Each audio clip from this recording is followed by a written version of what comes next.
Assalamualaikum warahmatullahi wabarakatuh. Nah, alhamdulillah arsala rasulahu bil huda wa dinil haq liyudhhirahu 'ala dini kulli wa kafa billahi syahida. Amma ba'du. Saya selaku moderator di kelompok 6 akan mempresentasikan hasil makalah kami yang berjudul Teori Konsumsi dalam Ekonomi Islam yang dianggotai oleh 3 orang, yakni Amelatul Lubabah, Rizka Fariha, dan Dwi Surya Fariski. Baik, langsung saja kita ke materi pengertian konsumsi menurut Islam.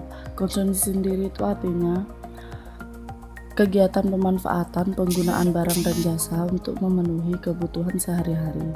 Konsumsi digunakan untuk memenuhi kebutuhan atau hajat dan kepuasan untuk memanfaatkannya. Tujuan konsumsi dalam Islam itu bukan hanya kepuasan di dunia, tapi juga kesejahteraan akhirat. Mencukupi kebutuhan dan bukan memenuhi kepuasan atau keinginan adalah tujuan aktivitas ekonomi Islam. Konsumsi dan pemuasan kebutuhan pada dasarnya tidak tercela, selama tidak mengkonsumsi barang yang haram seperti khamr dan sejenisnya. Dalam hal konsumsi, Islam melarang suka akan kemewahan dan berlebih-lebihan, tapi mempertahankan keseimbangan yang adil. Sedangkan konsumsi dalam Islam tidak hanya untuk materi saja, tetapi juga termasuk konsumsi sosial yang terbentuk dalam zakat dan sedekah.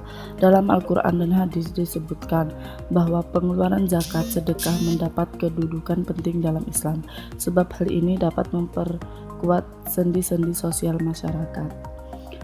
Akan tetapi, tekannya terletak pada halal, haram, serta berkah tidaknya barang yang akan dikonsumsi. Sehingga jika individu dihadapkan pada dua pilihan A dan B, maka seorang muslim, orang yang mempunyai prinsip keislaman, akan memilih barang yang mempunyai tingkat kehalalan dan keberkahan yang lebih tinggi, walaupun barang yang lainnya secara fisik lebih disukai. Oke, saya lanjutkan. Teori konsumsi dalam ekonomi Islam. Aturan dan kaidah konsumsi dalam sistem ekonomi Islam menganut paham keseimbangan dalam berbagai aspek.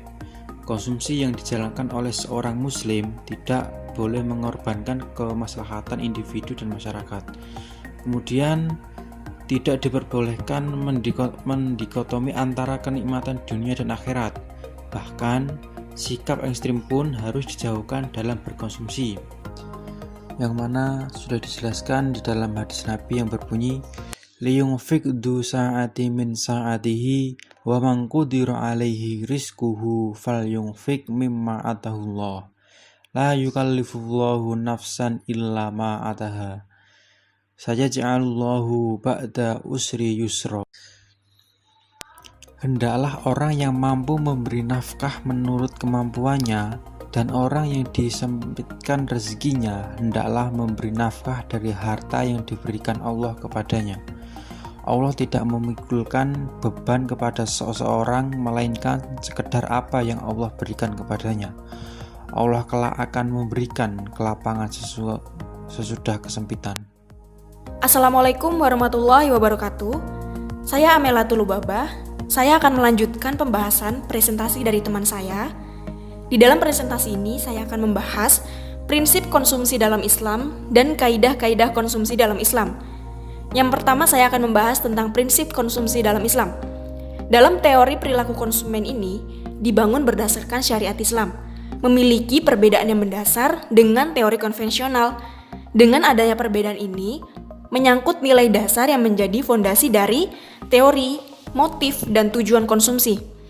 Ada nilai dasar yang menjadi fondasi dalam perilaku konsumsi masyarakat muslim.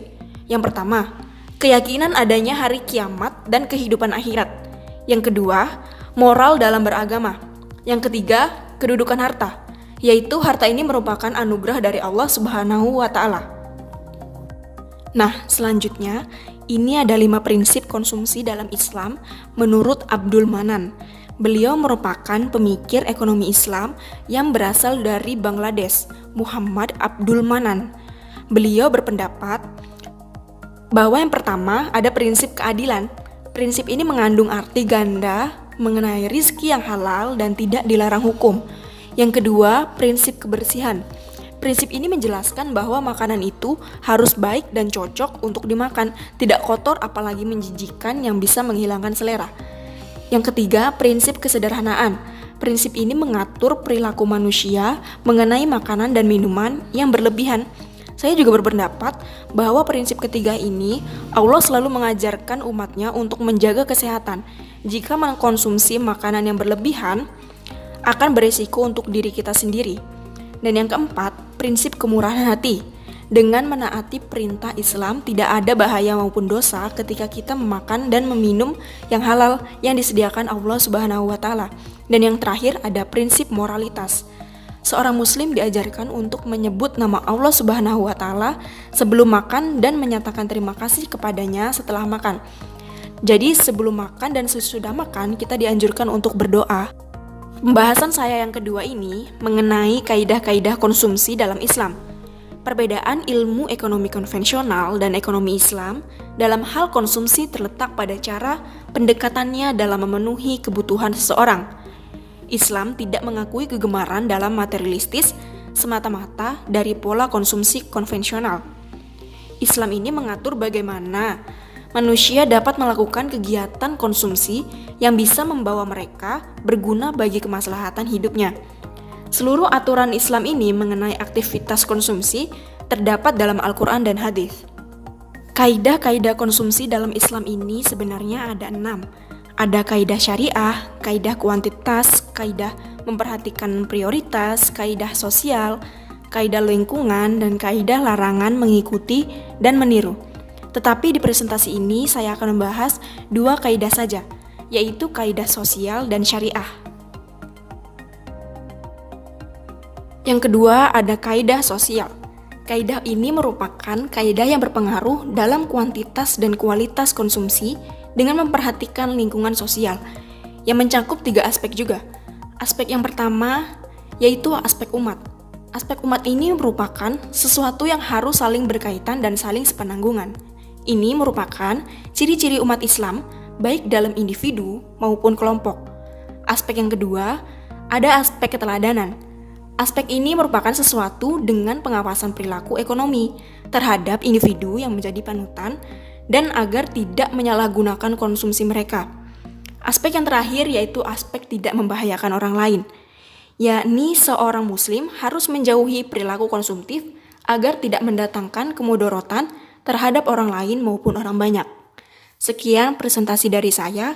Wassalamualaikum warahmatullahi wabarakatuh.